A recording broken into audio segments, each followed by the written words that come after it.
Nyakaramogi Ajwang' ochopo kanyo sa achiel mamidhiambo. Erokamano ahinya kuom yiero TV mar Ramogi eneno weche manyien mag ang'ich welo mawaikoni kawuono ma en chieng' ngeso. Tarik en 17 dwe mar abich higa mar 2025. Antiere kae e loja Elieta kama waikoni weche mathoth matimore pacho kae. Ahinya to odiochieng' wanyalo wacho ni odiochienge ariyo kende toka mane en jalup jatend piny Kenya Rigathi Gachagua yango duond bura mare. Duond bura makamano mano mar DCP sani koro osechako nyayo paro mopogore opogore kowuok kuom moko kuom jotelo ka koro moko kuom jotelo wacho ni duond bura makamano onge kod mbi kendo ok nyala yombo jatend piny Kenya masani William Ruto e yiero mano mar higa mar 2027. Nyakaramogi Ajwang' mago kaachiel kod mamoko mathoth e yor adimba inyalo bedo kod geno ni biro bedo ka iyudogi achiel kachiel e weche manyien mag ang'ich welo. To mokwongo magi e thuond weche mawamiyo pek. We have many candidates. I am of the opinion that I'm the best and I should be given the flag bearer of our team to run as president. Rigathi Gachagua wacho ni en ema onyalo yombo William Ruto ka jotelo mamoko to nyiero duond buche manyiena.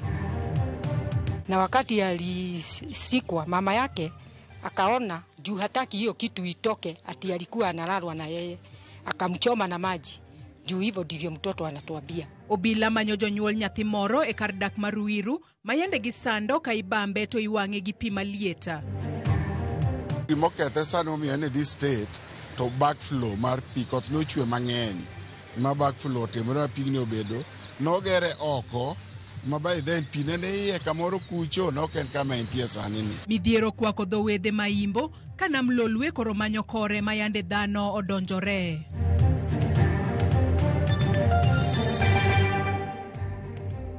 Nyakaramogi Ajwang' otieno makawuono antiere kod jaloko marwa Belinda Phillips.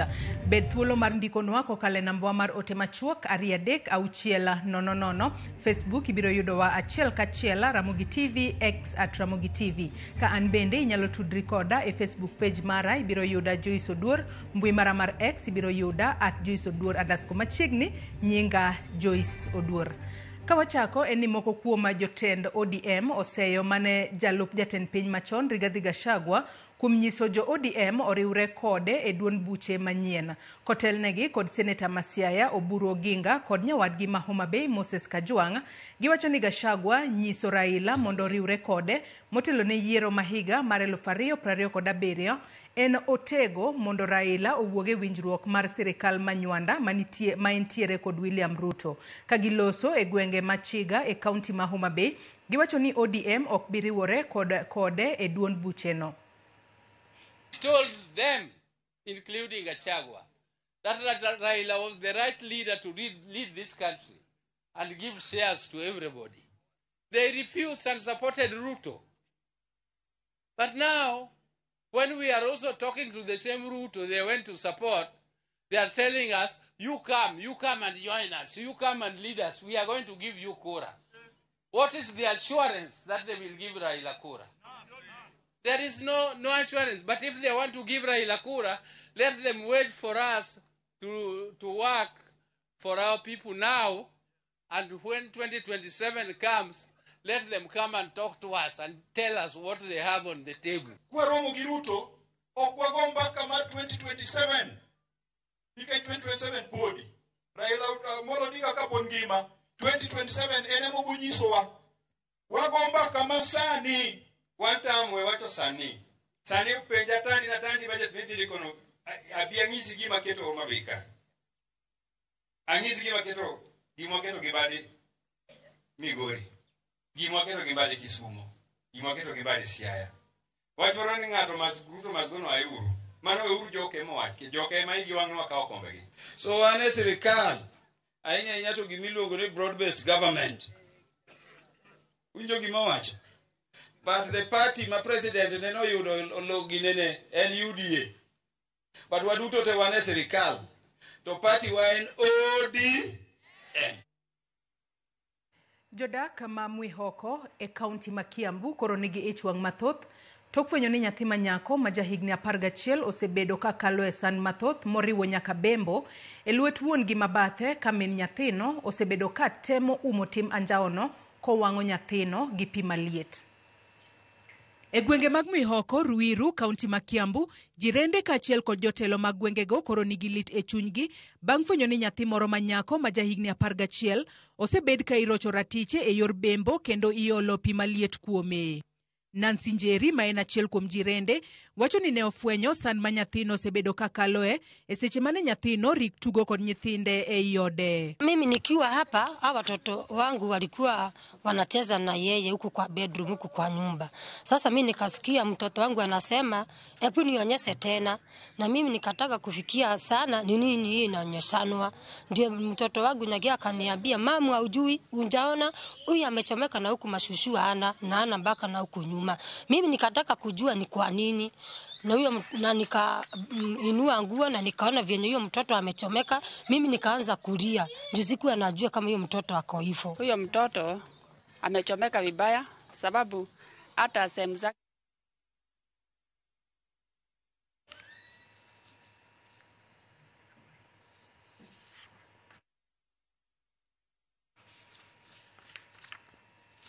Haya, Nyakwara Mugiajong sigana makamano wabobedo ka waduogo e sigana makamano ka waseloso moko kuom gigo ma ok ni kare e sigana makamano ka wadhi mbele en ni familia moro e kar dak Malakisama bore Nairobi kwayo piny owacho mondo okonygi yudo wuodgi mane pi oula otero. Jonyuol rawerano ma jahigni 18 wacho ni wuodgi pi ne otero e aora mar Ruaraka chieng' Jumapil godhiambo e kinde mane koth mapek chwe. Sharon Ong'ao gi ler mathoth. Lit mar nyathi janyuole mong'eyo. Ma e masira mojuko familia ni. Modak e kar dak Malakisama bore Nairobi.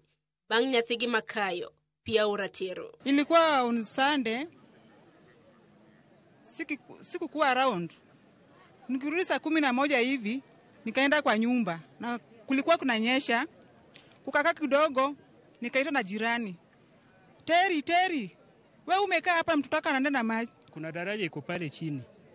Akaanguka kwa maji hata akateremuka akipiga kelele. So kuna watu wawili wajaribu kuingia lakini hawakuwezekana kumuokoa. So mtu wa mwisho akatuambia alipotelea hapa. Hii janga ilifanyika mimi nikiwa pale, ilikuwa saa 12 jioni on Sunday. Kwa tu nimekaa kwa nyumba nasikia nduru. Kutoka nje naona vijana wanafuata mwili ya kijana wetu akiwa ndani ya maji.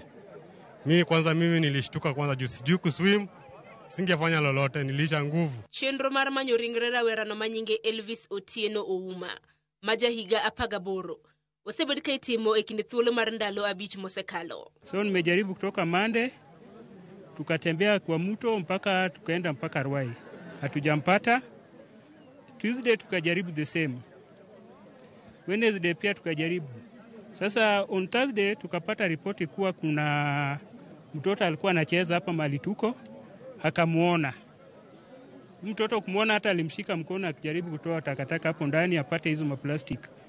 Sasa kusema baadaye usiku ndio mama yake akasema ilimsumbua sana. Akamuelezea ndio mama yake akamleta hapa hiyo Thursday tukajaribu kutafuta kabisa na vijana mpaka chini lakini tukapata hapo ni kama iko deep sana. Familia ni oniano ni pod gibiro manyo rawerano nyaka chiengi yude. Gisani giwacho ni gisebedo ka ginindo e bathaura otino gi odiochieng'. Ponono ni ringre rawerano nyalo yudore. Anindo ga mani bathaura ka. Okinyi ka chieo utawacho ni Nyakwara ni anayud aluoro dira ora. Na sheria ya maji sisi Waluya na Wajaluo, mtu wako akikufa kwa maji unakaa unamngoja usiku mchana. Huyu mama hakuli usiku na mchana. Kata kamano jodak Malakisama oseorach magulalo e gwengego. Mosebedo ka ketongi magi e kinda Kuru gi Asumbi. Hizi bridge zetu ni mbaya sana, hata hazina side walls za kusaidia watu wasianguke. Kuna hospitali pale, mtu akigonjeka lazima azunguke hiyo barabara yote ndio afike kwa hospitali kubwa, Mama Margaret Kenyatta Hospital. So kama serikali inaweza tutengenezea bridge mzuri sana ya watu kuvuka bila any risk ya kuanguka ndani ya maji, itakuwa mzuri sana. Kwa yo machielo ma jodak gichwalo ne piny owacho en mondo otieg rowere yor reso oganda mapiyo mondo kik masira makamagi jok jodak makono kendo. Sharon Ong'ao, Ramogi TV. Ten pinya machon Rigathi Gachagua ne ochopo singo kuom chako duond bura mare mar Democracy for the Citizens Party kata DCP. Gachagua ne osingo mar chako duond burano mar tipo mag oganda jomasawa. Bende duond bura mar Gachagua ne obiro gi mbi mane jopiny geno. Jafwambo marwa mar siasa Chris Owino menyonwa wachne.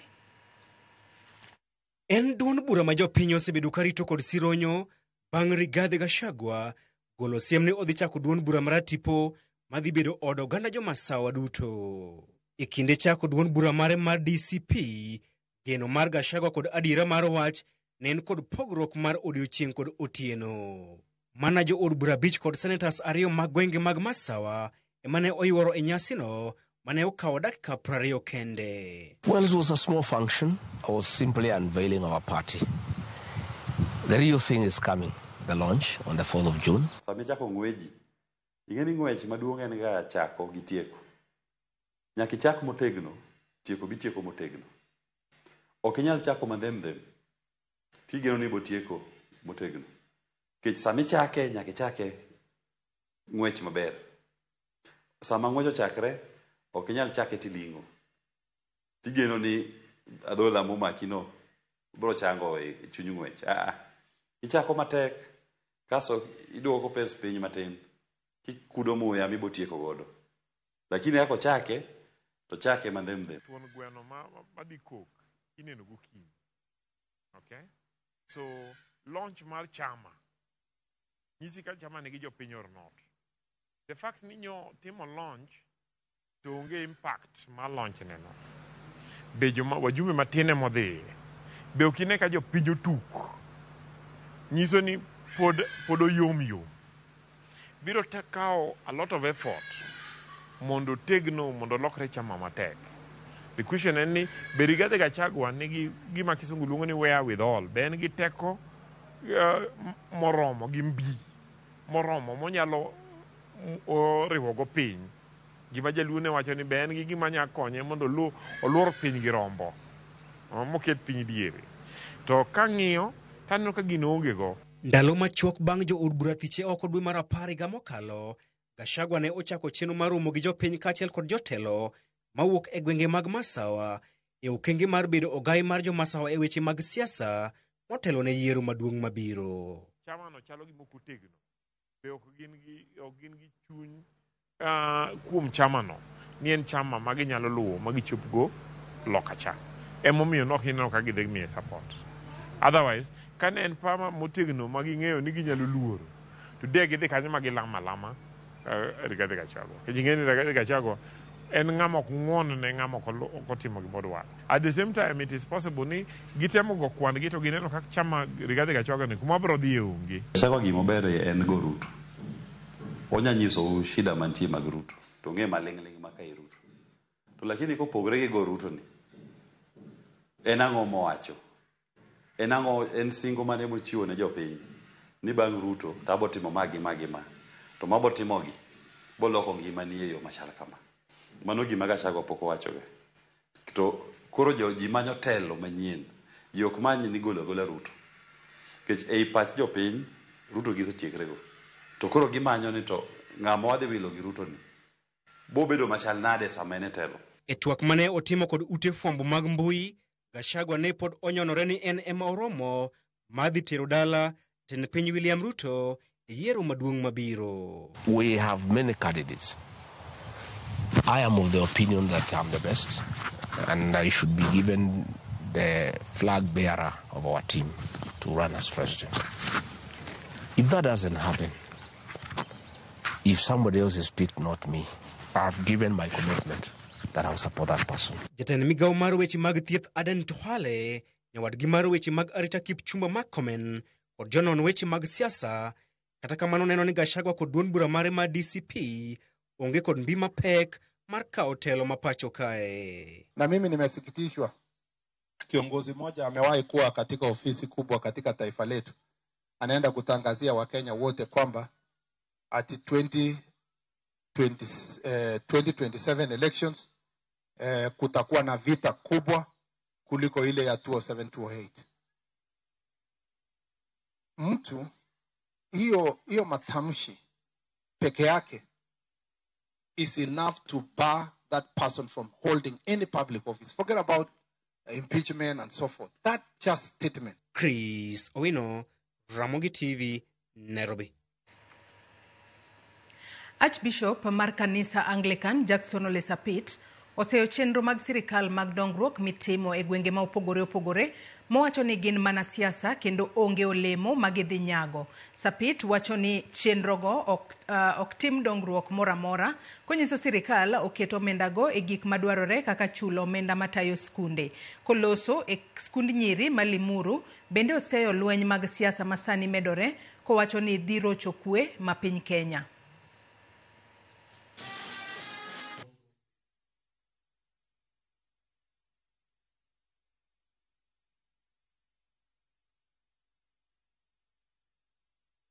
Handouts will never change anybody's life. They will get and, finish it in the evening with the leaguers and other bad things. But when you teach people how to work and make sure that we have markets for our crops, I think what the government need to be putting all the money, being spent in these barasas and even these mini campaigns that we see around the country, be it of the opposition of the government, is translate that money to our schools. Now our principal are crying because the capitation is not enough. They cannot keep our students for as long as we wish them to be in school. We want the funding model of the universities to work. We want the healthcare system to work. But we also want the agriculture sector that the government should put infrastructure in place so that every farmer will have opportunity to take their produce to their farm in time because there is a good road. This we have to condemn with the strongest terms. Emergence of goons or disruptors of anybody's meeting or curtailing freedom of association and speech, because that is enshrined in our constitution. And anything that is thuggery is outdated and barbaric. Anything that is thuggery is sin in the eyes of the church and in the eyes of God. And therefore, if you are being used to do a sinful act, it will earn you hell. If you do the right thing, you'll earn blessings, not curses. Piny owacho mar kaunti ma Migori kod mano mamalo kautenore kod riwruoge ma ok mag piny owacho dhi nyime kod kedo kod yedhe mamero ji e kind rawere ma yawuoyi e kaunti no. Ma en achiel kuom okenge mag geto mar reso nyithindo ma yawuoyi ma giwacho ni osejwang'. Ywak osebed kigo rawerego ma yawuoyi osewechi ni chenro mopogore ma oting'o kedo ni ratiro margi. Mae osemiyo piny owacho kawo kalo kuom migawono mar kit chwech kod mamoko ma oting'o mago mok mag piny owacho osewuok oko ma jiwo rawere ma yawuoyi kendo keto ratiro margi e kaunti ma Migori. Omiyo waduong' kabisa momiyo waneno sani ni koro nyithindo ma yawuoyi nyaka wadhi kuomgi. Wayudo ka gik mang'eny momedore ma hinyo nyithindo ma yawuoyi. Tiyo kod yedhe mamero jigi. Nitie teko mang'eny, empowerment mang'eny mosetine nyathi ma nyako momiyo kuonde moko kata mana Kenya ka inyalo yudo ne nyathi ma wuoyi koro kare dok chien. Emomiyo wakawo odiechieng' ma kawuono mondo wawuog gi nyithindo ma jawuoyi mondo gi build self esteem, gibed motegno, gibed mojiwore. Kazi yetu kuu namba ya kwanza ni kuangalia kwamba elimu ya watoto wavulana inafika kiwango mzuri. Dok chien e kit ratirogo mag yawuoyi osetudi kod medruok mag kwan malo mag yawuoyi masani tiyo kod yedhe mamero ji kaachiel kod mago modo jochego mag maundu ma oting'o mecho. Very highly affected on issues of drug and substance abuse. And our work really is to encourage these boys. Watimo mentorship marwa kata mana maluwore gi weche mag gik mimadhogo. Watiwo mentorship marwa kaluwore gi kata weche nikech ka gisemadho gigi to kendo gibedo violent. Director migano mar kit chwech e kaunti ma Migori Kenneth Omo wacho ni bedo mar kwano malo mag nyithindo ma yawuoyi ma odinnegi e ute twech kata rumand nikech keth mopogore ma oting'o maundu nyiso ni nyathi ma wuoyi nyaka sani koro ng'i kod wang' maber. To nyithindo ma jawuoyi gi bende kidhi e jela tiyudo ka gin ema ging'eny e jela kuro. Nyithindo ma jawuoyi kidhi ka polis tiyudo ka gin ema cases mang'eny omakogi. Koro nego wawuok kod nyithindo ma jawuoyi kendo wawuok kod society mzima mondo wakony nyithindo ma jawuoyi mondo kik gilal kendo kik gidog chien. Omwach ni kwan mag yawuoyi matiyo kod yedhe mamero ji bende osemedre e kaunti ma Migori kendo dwaro nitiere mondo res yawuoyi mondo koro kik gidonji e obadho mopogore opogore ma oting'o magi. Tamalo 80 kadhi mbele mag jogo matiyo kod drugs kata matiyo kod yedhego ma kolevia iyudo ni gin joma jawuoyi, joma chuo kendo nyithindo ma jawuoyi. Kendo gini osedonjo kata mana e sikul makelonegi hinyruok kendo miyo sombgi ok dhi maber. Koro ma en changamoto machando wa Migori County ka. Nitie bende nyithindo moseter e rehab. Aparo ni Migori ka wan koro gi nyithindo madhi 12 moseter e rehab. Mae ne osik kod apisa maduong' e migawo mar Kitchwech e kaunti ma Migori Ngiro Sogwang' mane wacho ni kaka migawo sani gidhi nyime kod puonjo rawere ka okalo sikunde kaka ginyalo bedo kod dak makare. Wase come up with program ma tam ni mangima. Ok wadhi e skunde mag nyiri kaka nyocha wadhicha. Sani koro waamua ni wadhi e mixed schools.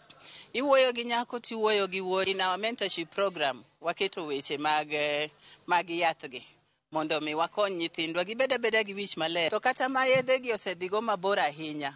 Makoro sani nigi mental health issues. Bende watimo counseling. Migawo mathiedho e kaunti ma Migori bende wacho ne gitemo keto kenge mar neno rawere mantie kod tuo madang'ni mar paro koro yudo hocho e kuonde ma gintiere. Kuonde ma ibro tele ne timbe moko maricho to wabro bedo kwa yudo nyithindwa machuogi nikech ok omigi jiwo kata ng'eyo moromo. Koro en gima ber ka sirkal nyalo paro mondo wuoth gi nyithindo gi kanyakla nikech gin bende gikalo e shite mopogore opogore. George Juma, Ramogi TV, Migori. Wadok e sigana mar gino manotimore e kaunti ma Kiambu kama jodak ma Mwihoko e kaunti ma Kiambu koro nigi ich wang' mathoth tok fwenyo ni nyathi manyako ma jahigni 11 osebedo ka kalo e sand mathoth moriwo nyaka bembo e lwet wuon gi mabathe ka min nyathino osebedo ka temo umo tim anjaono kowang'o nyathino gi pi maliet. E gwenge mag Mwihoko, Ruiru, kaunti ma Kiambu, jirende kaachiel kod jotelo mag gwengego koro nigi lit e chunygi bang' fwenyo ni nyathi moro manyako ma jahigni 11 osebed ka irocho ratiche e yor bembo kendo iolo pi maliet kuome. Nancy Njeri, ma en achiel kuom jirende, wacho ni ne ofwenyo sand ma nyathino osebedo ka kaloe e seche mane nyathino rik tugo kod nyithinde e iode. Mimi nikiwa hapa, hawa watoto wangu walikuwa wanacheza na yeye huku kwa bedroom, huku kwa nyumba. Sasa mimi nikasikia mtoto wangu anasema, "Hebu nionyeshe tena." Na mimi nikataka kufikia sana ni nini hii inaonyeshanwa. Ndio mtoto wangu nyagia akaniambia, "Mama, hujui, unjaona huyu amechomeka na huku mashushu ana na ana mpaka na huku nyuma." Mimi nikataka kujua ni kwa nini. Na huyo na nikainua nguo na nikaona vyenye huyo mtoto amechomeka, mimi nikaanza kulia. Ndio sikuwa najua kama huyo mtoto ako hivyo. Huyo mtoto amechomeka vibaya sababu hata sehemu zake za siri anajisaidia na njia moja. Ikiwa ni yenye ni ya haja dogo, anaenda tu na hiyo ya haja kubwa. Maundu makamano wachore ni ne otimne nyathino higni 5 mokadho e kinde mane familia mare nodak Murang'a. Kata kamano, tok kane giduogo e kaunti ma Kiambu, min gi ne ojwang'ogi e skul kendo lal miru. Shosho wa hao watoto walikuwa amekuja Sadi na akamletea pesa apeleke watoto shule. Wakati aliwapeleka Mwihoko, juu walikuwa washukuriwe huko shule, waanze kwenda shule. Na wana kijiji wakashaga uniform na wakapewa uniform. Wakati aliwapeleka, alienda akawatupa wapi? Shule. Bang' wuoyo kod nyathino, jodak wacho ni nyathino ne ibambo kod wuon mare, kaito bang'e min gi olo kuome pi malieta. Alikuwa anashikwa na tunasikia ni ndugu ya bwana mwenye ameoa mama yake. Na wakati alisikwa mama yake akaona juu hataki hiyo kitu itoke, ati alikuwa analalwa na yeye, akamchoma na maji.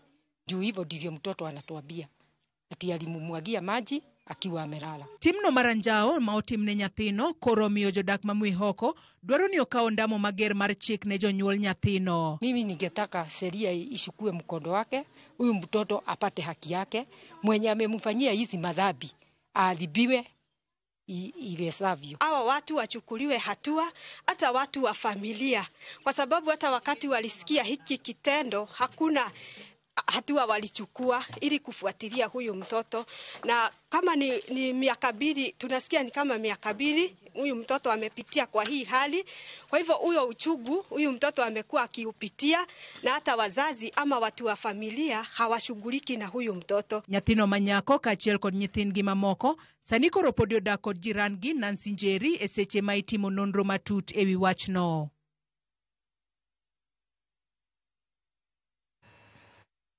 Gino malita hinya kendo wantiere kod geno ni nyathino bro bedo ka yudo ratiche, kendo jonyuol go makoch ibro bed ka ikaw negi chik mager kaluore kod chike ma pacho kae.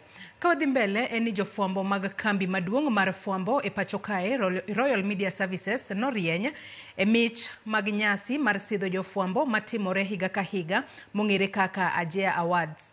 Nyasi no nyobagi otieno manyoro e boma ma Nairobi. Simfros Okinda miyo waler mathoth. E thuolo machielo, jofwambo mawuok e ute fwambo mopogore pacho ka nochokore magawa moro e boma ma Nairobi otieno manyoro ne nyasi mar sidho jofwambo manotimo maber e higa mokalo. Kaka pile, kambi maduong' mar fwambo e pacho ka Royal Media Services ne okowe chien. Jafwambo matene Catherine Wamuyu nosidhne mich mar nyadhi matimo maber e tije thuolo mare duto kaka jafwambo mong'ere kaka Prestigious Lifetime Achievement Award, kaluwore kod lokruok kod ndhadhu modhuro mosekele tij fwambo. When I arrived, I was asked, what category are you in? I said, I do not know. I have come as a guest. Kujionea wengine wakipata. Then I was told it must be the Lifetime Award, and I was actually surprised. I was shocked. But I'm happy. Reporter ma Citizen TV Evans Asiba kwa jafwambo mar Nyakalondo Haji Kimbwanga noyudo mich mar chiwo ripot makare e wi rito ngima jamni. Mwaka jana tulipoanza kufanya hii story hatukujua kwamba itatufikisha hapa, lakini kwa leo kama familia Royal Media Service naambia asanti kwa Mungu, asanti kwa Daktari SK Mashere kwa kutupa nafasi na platform ya kuhakikisha kwamba tunajitokeza na kufanya kazi ambayo ni nzuri. Nasema asanti, na kwa Media Council of Kenya asanteni kwa kutukumbuka na kujua kuhakikisha kwamba yale ambayo tumefanya imekumbukwa na imekuwa ya kutuzwa. Paul Nyambura mar Inoro TV noyudo mich kuom tiyo tich makare e tije mar fwambo matut e kidieny mar ochumi kod lony manyasani. Hii ni siku kubwa sana kwa waandishi wa habari ambao wanafanya taaluma yao kwa lugha za kiasili. Hii leo huu si ushindi tu wa Inoro TV, na ningependa tusherehekee na waandishi wote wa habari ambao huwa tunafanya kazi yetu kwa lugha ya asili, kuhakikisha ya kwamba Wakenya wamefahamu yale ambao yanaendelea katika nyanda tofauti tofauti. Most of the time we don't look like we are appreciated, so such an initiative is always welcome. Although this time around there were some slight changes such that some of us were not recognized, even if we were part of the stories that were being done. Nonetheless, we appreciate. Reporter maro Ramogi TV Millicent Adhiambo kojago picha Jeffrey Obonyo ne okowe chien e yuoro e nyasi no tok bedo moko kuom jogo mane chopo e rang'iny mogik mag piem makamago. Jofwambo mopogore mawuok e ute fwambo mamoko bende noyudo mich e wi tich mong'ith magitimo e okenge mopogore magitiye. Simfros Okinda, Ramogi TV.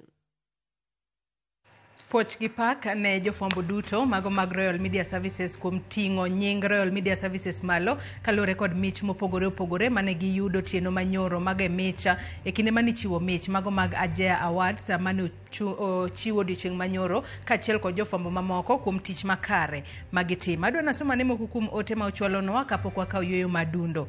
Evans Arogo wacho ni en kuyo kod lit ne anyuola mowito rawera matine aora Malakisama mar Nyasaye hogi kendo migi kwe e kinde ni kendo giyud ringre mapod olala. Mark wuod Asembo bende wacho nono yo makare ote machielo Kato mar Madhenge Kato ng'isa ka ni Joyce Oduor aneno weche manyiena magang'ich welo ka an Nakuru Kabaraka wacho ka ni Rigathi Gachagua okelonwa ringtona mamita manadeni.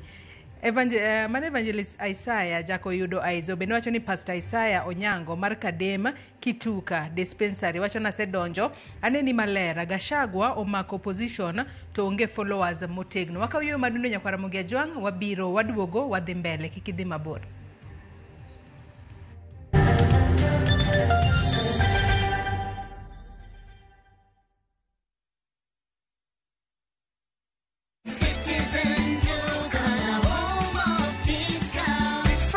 savings on Citizen Duka. Get spinach for just 29 shillings, down from 38 shillings, and 1 kg of tomatoes at 79 shillings, down from 89 shillings. Simply dial *487*5#. Choose your fresh picks and collect at any Quickmart supermarket near you. Citizen Duka, the home of discounts. Citizen Duka, the home of discounts.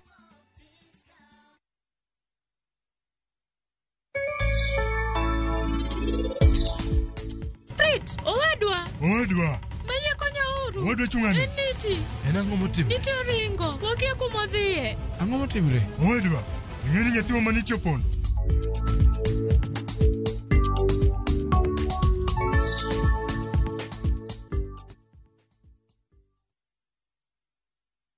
Royal Mabati Factory Limited, dukani achiel kende miyude rang'iny mamalo magoyo itado makare. Yud offers ma wan godo ka ichulo atamalo 40, iyud mwandu molosi chieng'no. Yue mos dala ka wakelo ni nono maonge chudo nyaka e dhot. Gochnwa e 0722 638 838. Tim order kokalo e www.royalmabati.com. Weche kod chike mantie nyaka lu.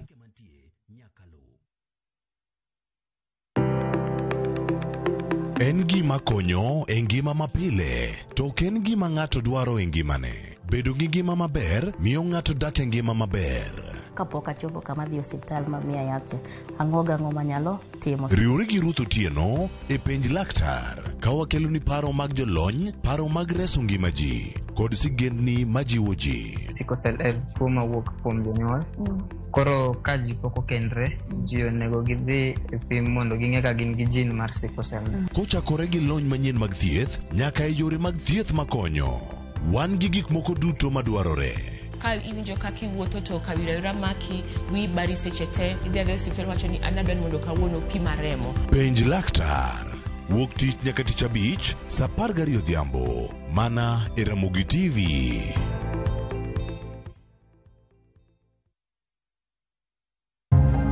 Gin ute manogen kod jolupo kod jo ohala mag rech. Watiyo gimoro madhi higni 2 gi nus kama. Gisani gidong ka gidiedo, kendo apaka medo dado tiendegi. Kata mbuta mwayudo matino ka mwanyalo pimwe, watiyo chieng', watiyo kama lil moko meet the standard. En lal ma oweyo jolupo koleo, kendo onge yore makare mag rito rech. Odni duto kowe ice plant nokawalo milion 26. Pi nobiro, ma pi nomuome, manodarowa. Chieng' Ngeso saa 1 kod saa 3 otieno, tudri gi jafwambo marwa Cynthia Onyango, ka ukelo ni sigand nam manyo wang'e.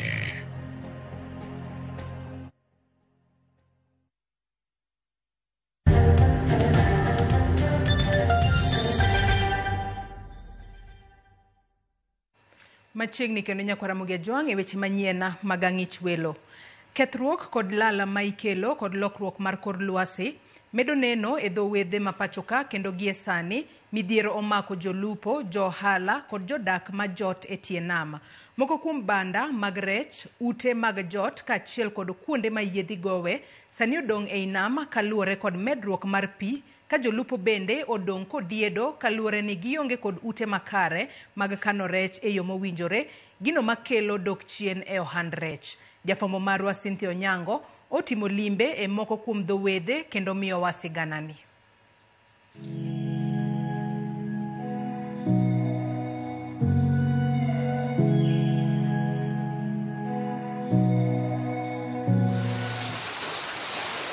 Apaka mapek gore e kor ot. Onde keto rech odadore kendo dong' ka lembgi oliero. Dier ot pina mopong'o, kendo mole ka chindo tuodo bende la kuome. Kata do to lokore kar jot mar oting'o tieng'. E chal mar banda mar rech madhowath ma uhanya e kar chung' od bura mabondo. Banda manoger kod shillings milion 7 e chenro mar Lavemp, okalo e riwruog European Union, kendo jolupo notiyogo kuom higni 5 kende. Jo Lavemp, European Union, nok dwani rech oket kamolil. Koro ne gibiro mondo kowa gi rech to yud kuonde maler. Koro ne decide mondo ginuwa gik machalo banda, fish banda, mondo rech obed kama ler. Ema ne gikelonwa banda ni. To kane gibiro, ne gitimo survey, ma gineno rech ma uhanya, ng'eny onego gernwa banda maber, mwakete rewa. Gitimonwa quotation, ka gichak giduogo kendo second round, koro giwacho ni giseyudo fund, koro gigeronwa banda. Pesa manogergo banda ne ginyiso ni banda obedo allocated around 7 million. By then, that was around 2006. Watiyo kode magimoro ka dhi kamoro ka 5 years. Kwasetiyo kode 5 years maber kabisa. Ema koro wach mar pi ochako biro. Koro ochako ti. Koro gimokethe sani omiyo ni this state to backflow mar pi koth nochwe mang'eny. Ma backflow otimore ma pigni obedo. Nogere oko. Ma by then pi nene iye kamoro kucho nok en kama entie sani ni. Chal ma kama bende ranyisi mar banda mar rech mar dho wath ma Usenge. Manoger kod omenda mohewo $26 kendo gisani udong' ka odiedo ei nam. Va hiyo jacket. To nikech tij fwambo bende en chopo mine kod wang'i. Ochuno waidhie kendo wago wang'we kethruok mar bandani ma jolupo yande ogeno kendo bang' gedo mare ne gitie kuom higni 2 kende kapok nam okawe. Koro ka nogernwa banda, wachako tiye 2016. Kane wachako tiye 2016, to kane timre gimoro watiye gimoro madhi higni 2 gi nus kama. Kane chakre gimoro 2018, 2019, to pi nobiro, ma pi nopong', ma pi nomuome, ma nodarowa e iye.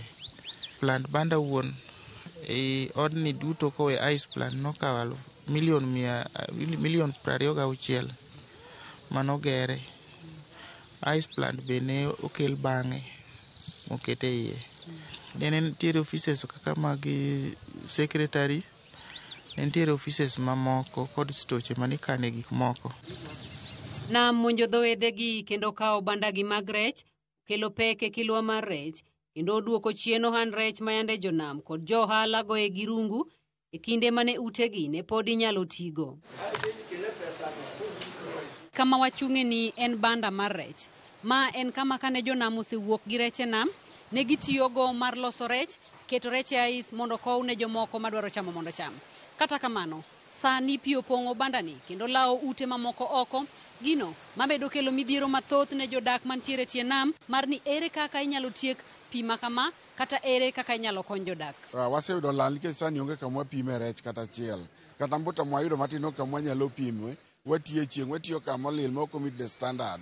Mano miyo noger banda, nikech waonge gi banda currently. Ndalo mane wachako tiyo gi bandani ne rwakonwa pesa kaka jo beach ma Usenge. To kata beach ma Usenge kende, entire Imbo as a whole, nikech ice plant mane wagole i bandani ne konyo community ma Usenge as a whole. To nyaka ncha bandani chung' koro nok nyal tiyo ice box kethre gik moko ne koro pi oketho. Wayudo lal maduong' ahinya kata nyaka gi sechegi. Wachandre kabisa weche mag baraf, wachandre kabisa weche kuonde mwapime rech, kama wajote gi sechegi en kamoro ma ok nyal romo population ma wan go gi beach maro ma Usenge. Medruok mar pi nam oweyo jolupo kodiedo kendo kata kuonde mane yiedhi gowe sani odong' ka pi omuomo kendo ute ma jolupo tie bende pi omadho. Ne nitie kuonde moko ma yiedhi matimo transport ne gowe kaka jeti manoger ne pi nomuonyo ma pi nodhigo. Chal kaka mbateri. Koro jeti no ne yudo ka ne wan kod water bus mane go ka, wan kod yiedhi mag transport ma Uganda, nitie jowa ma Uganda gi rabolo ka kelo ka, nitie mwandu mawuok kuonde mopogore opogore kane biro ka. To kane pi omedre, jomoko mane biro mane go ka nobedo gi luoro nikech pi nopong' moimo nyaka kuonde ma ne gigowe ka gigolo mwandu ma gibiro go. Pi nobiro mang'eny, iluongo ni climate change. Nomiyo koth obiro mang'eny, koro pi mane ni dho udigi, machalo kaka minyalo neno kama ka ne udi uto ohala. Dono komukore maonge mogol gimoro amora e iye. Udi man kanyo nomukore te manorumo. Koro onge, to it is not only here, kata kigo kwana kidhi toke kocha kama ok wanya neno sani uji odari ute mane gidake go nikech pi gibedo pi omadho gikoro gidok e nam.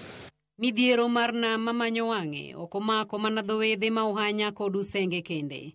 Dho wedhe ma bende nogeri e banda e alworani kama oting'o dho wath ma Uwaria kaachiel kod mamoko bende chandruok omako. E ji manogere banda wani ne wan kod wich lum nogere gimachalo kama, ne wan kod mahanga, ne wan kod sika, ne wan kod moro be nogeri Lwanda Kotieno, moro nogeri Kamariga. Banda manogere go duto nikech kwende go ne gin kwende ma paka donje mang'eny nomiyo koro gisegore piny ok sani ok giti. Mamarwa ni mapuro donga kochung' to ken banda ma ng'ato nyalo tiye iye nikech pi opong'e. Pok ogore piny ochung' achung'a lakini ok inyal tiye nikech gik madonje iye opogore. Lokruok mar kor lwasi medo nenore kendo pi nam bende medo muomore ka ketho moko kuom ute ma dhano ogeno. Kata kamano, jolupogi paro ni kony nyalo yudore. Ka ginyalo geronwa banda inani oko mar pi to nyalo konyowa nikech Usenge Beach en beach maduong' ming'iyo e Siaya mangima kaka kama rwako resources mang'eny. Koro miya nyalo kwayo maduong' ahinya ni jo Siaya kaachiel gi jo national ka nyalo donje wachni e yo mowinjore mondo gigernwa another fish auction center moro machielo man gi kama oting'ore gi malo mondo wayud kaka wanyalo timo ohelniwa e yo mowinjore. Ka government nyalo yie to compensation maybe ok ginyal timonwa to gima de gitimonwa maduong' de gigeronwa banda moro machielo mondo wayud kama wapime rech. Koro gigole gi oko gi pi ma oseti waywaye gi chien mondo wager banda machielo manyien mondo wayud kama wanyalo tiye nikech en gima konyowa kaka wan rech ne gima watimo rewa ok olilo ok wanyal yudo chiro maok. Achiel kuom yore ma pinje moko osetiyo godo e kedo kod midhiero mar pi nam mamuomo en chodho kendo medo kunyo nam kaka piny Uganda sani timo. Komakore kod yore mamoko mag kedo gi lokruoge mag kor lwasi magi geno ni e kinde mabiro biro kelo fungruok kendo geng'o lal ne jodak manitie tie nam mar Lolwe. Cynthia Onyango, Ramogi TV, e kar chung' od bura ma Bondo, Siaya County.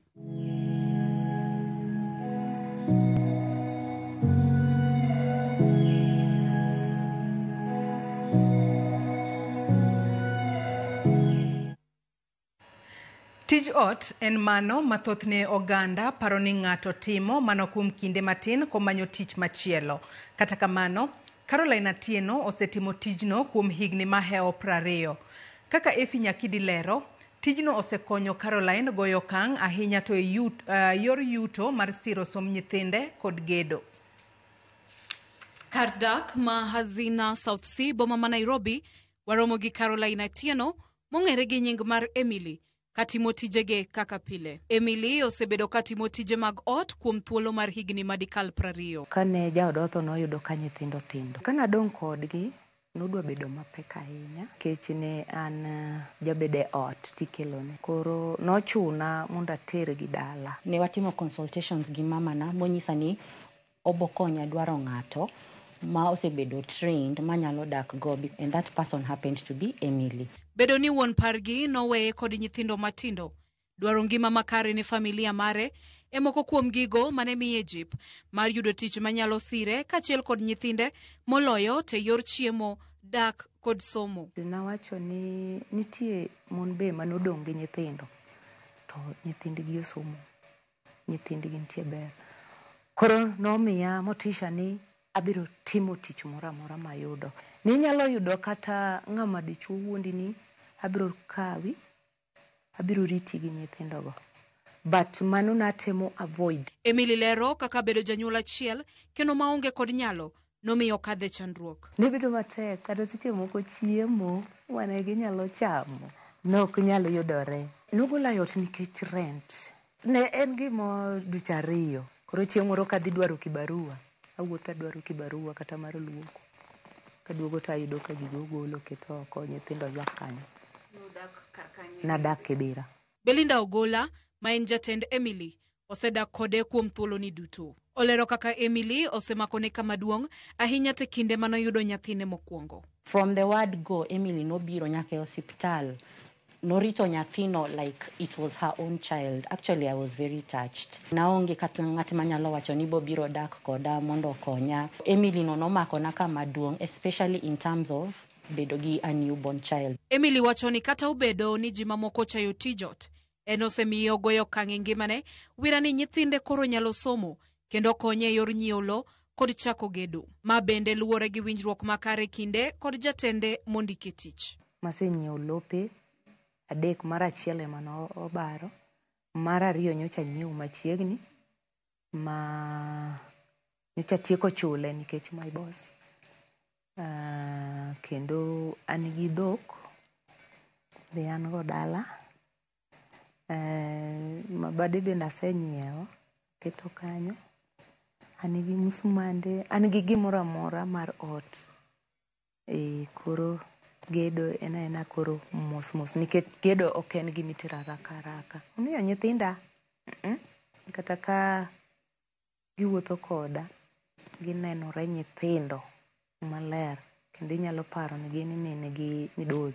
Kata obedo ni osetiyo tijot kuom higni go duto kendo pod odhi nyime, Emily lero ni ohero kendo pok ogombo matimo tich machielo. Ro timo gimoro. My boss Belinda nawachone, adwa timo gima kama, mama, aonge pesa, miya pesa marom kama. Nomiya, tatimogo gima dwaro timono. Then tawachone ni ibro ng'ade kama wawinjore. Kata bosses mamoko neko nena to wachone Emily, ok ibi tina, abiro chuli pesa moloyo michuli kanyo. Wachone gino oyo, ok anyal wuok. Odno pok ochwanya. Achiel kuom gigo ma Emily wacho ni osemiye tiyo makare kuom higni go duto e ot achiel en ni jatende weye thuolo matiyo kendo chano tich kaka en owuon ohero kendo onge ywaruok makinde ka kinde. Okoluwa ni Emily, ama okoketo na list moro ni Emily kidonjo dwaro ni tim kam wena free mara itija. Apango kaka an madwaro. Mak mana ni koneno kama okatim emonyalo nyisa kadichiel. Kibodak gi ng'ate ot, you have to have a level of trust with that person, and that person is family as much as en ng'ama employ, especially kanga norito ni nyithindo. Ne Emily, ma en mana tich kaka mamoko, kendo wuoth mar higni mokalo 20 en mana ranyisi mar kinda kod chuny motegno matiyo kendo dak gi oganda makare. Efi Nyakidi, Ramogi TV, Nairobi. Nyakwara Mugejwangi report mar Efi Nyakidi ema dwaro ni wakaw godo yueyo madundo gi sani. Sigana makamano en mano manyiso ni kinda gi tich matek ema kelo mwandu. Mana kineno kanyo Caroline osebedo ka chiwore mar mondo miyo tim tije yo makare, mane momiyo osebedo kod nyalo mano mar nyiewo lope to kendo puonjo nyithinde e yo makare. Akaw yueyo madundo, aduoga dhi mbele, kik idhi mabor.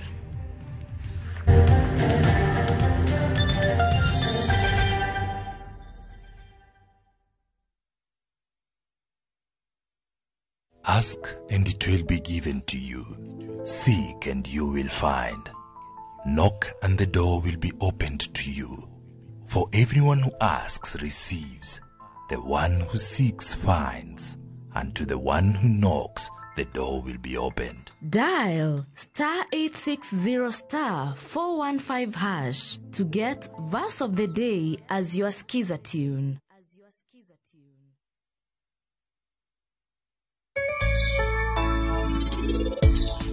Nonega dhi kor giniti sang'wen otieno. Bang'e wanobro pondo, to kendo wanodhi mabor.